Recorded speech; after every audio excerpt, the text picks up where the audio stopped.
Hello, I'm Richard Gisbert, and you're at The Listening Post. This week, on the move in Pakistan.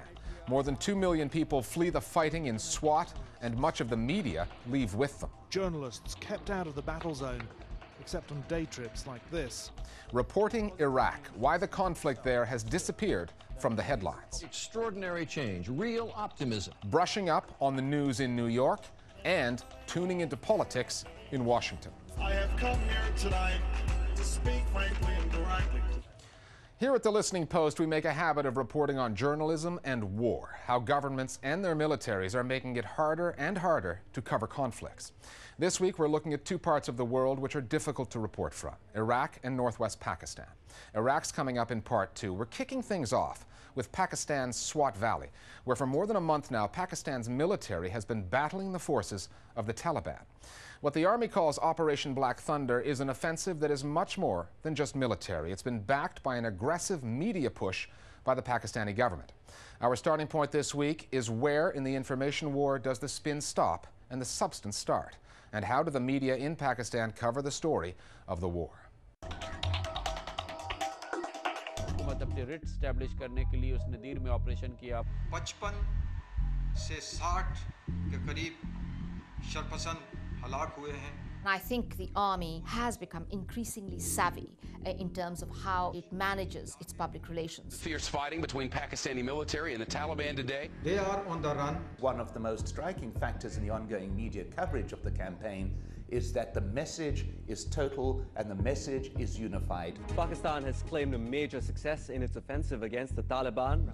The fighting is in Swat, northwest Pakistan. The information war is centered in the capital, Islamabad, and it's pretty much a one-man show. Miscreants and anti-state elements. The military spokesman, General Athar Abbas, has been a very visible presence, always at hand to respond to journalists' questions. Once for all, finish the Taliban from the valley of Swat. But you do get a sense that it's all very, very carefully stage managed. And I think the reason for this is because although the army has been in the northwestern regions for the last month or so, we've actually seen very little of what is going on. This is a conflict in which there's virtually no unilateral access whatsoever. The independent accounts that are coming out are very few and far between. The military has taken in some people on embed situations.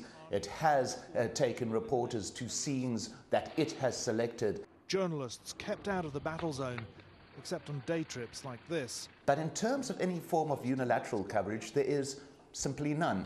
I think what the army has decided to do is to compensate for this lack of independent verification by trying to be as available as possible to the media to answer questions. The choice of the Pakistan media has been to express support for the operation. और बहुत से लोग इस तरह के झंडे लहराएंगे जिनसे पाकिस्तानी फौज के साथ दोस्ती और हमदर्दी का इजहार होगा.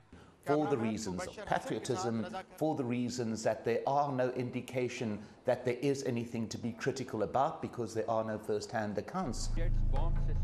There are few reporters in Swat, few pictures coming out, for more than a few reasons. It's difficult to get to, so the Pakistani army can set up checkpoints and easily limit access.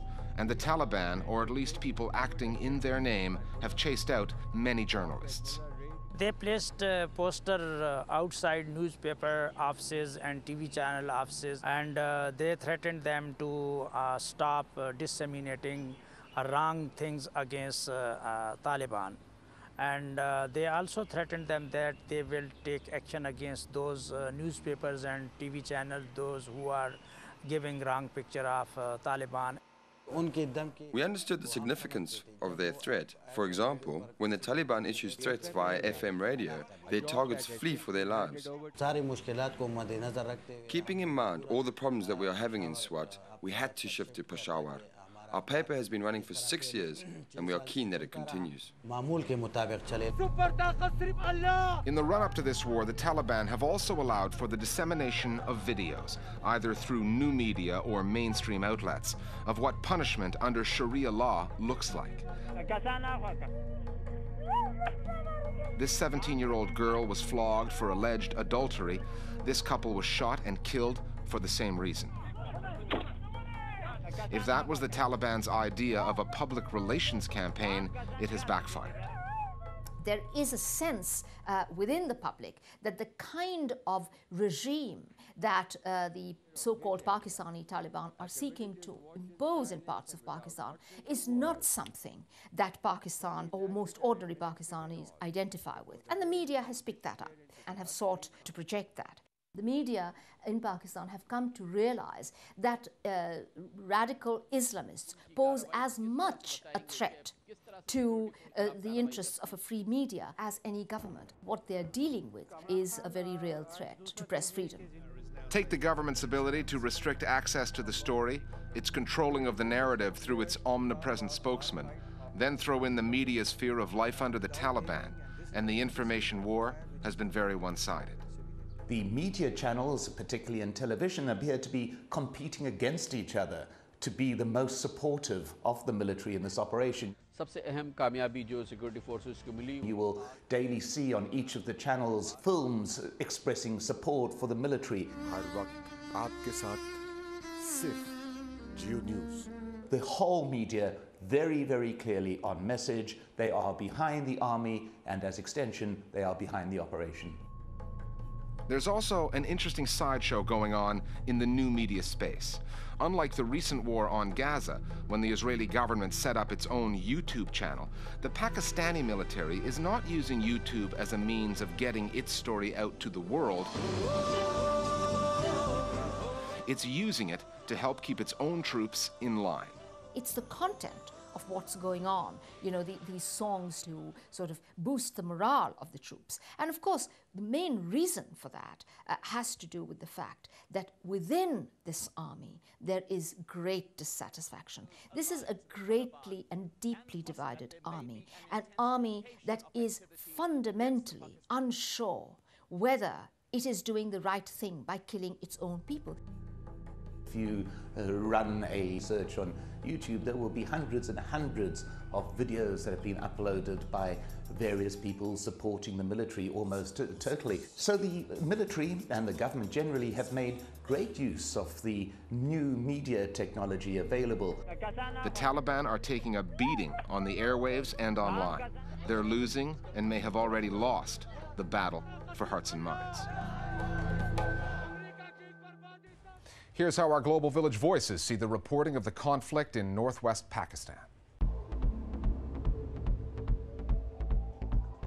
It certainly has raised awareness within Pakistanis, not only in Pakistan, but also to the million of Pakistanis who are receiving and subscribe to channels such as Jazeera, receiving all these images and are getting a better understanding of what is happening. Also, the negative side to it is, as well as creating awareness, it's also generated a lot of fear.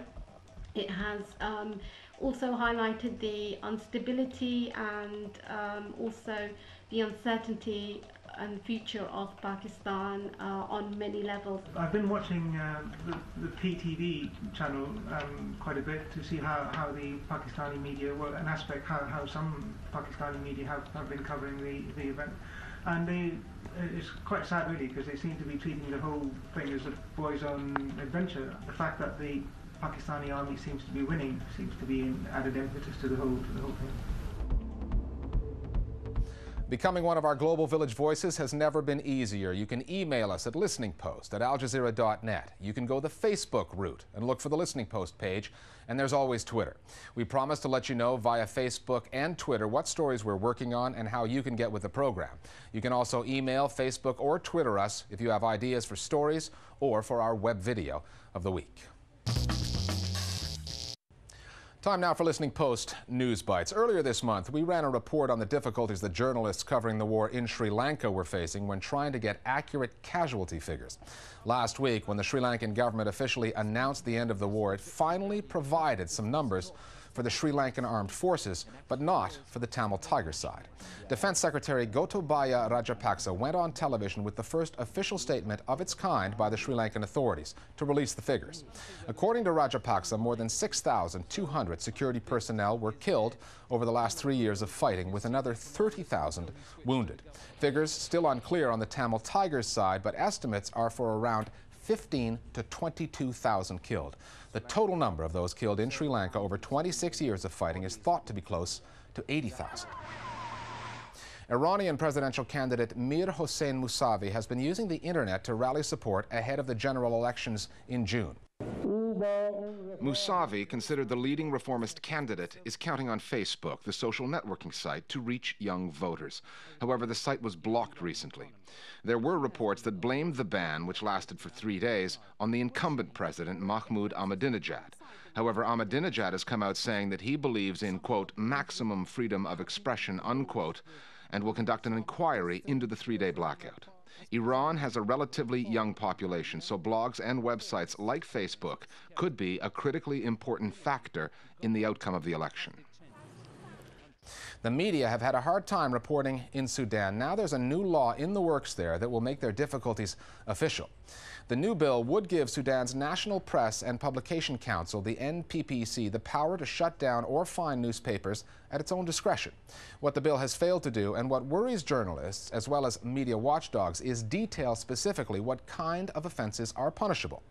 Critics say that the proposed legislation does not conform to the country's interim constitution, and they say they fear it would amount to a serious impediment to a fair election when Sudan goes to the polls next year. We are seeing more and more news outlets relying on citizen journalists and their mobile phones to cover breaking news. However, here's an example of a mobile phone being used by the media in an entirely different way. This is the latest cover of the New Yorker magazine, drawn by artist Jose Colombo. It's a scene from Times Square in Manhattan, and Colombo drew it armed with nothing but his iPhone. The application is called Brushes, and it even comes with a sub-application called Brushes Viewer that allows us to show you, finger stroke by finger stroke, how the drawing was made. And these brushes never need cleaning. We're back after the break with a report on the media in Iraq.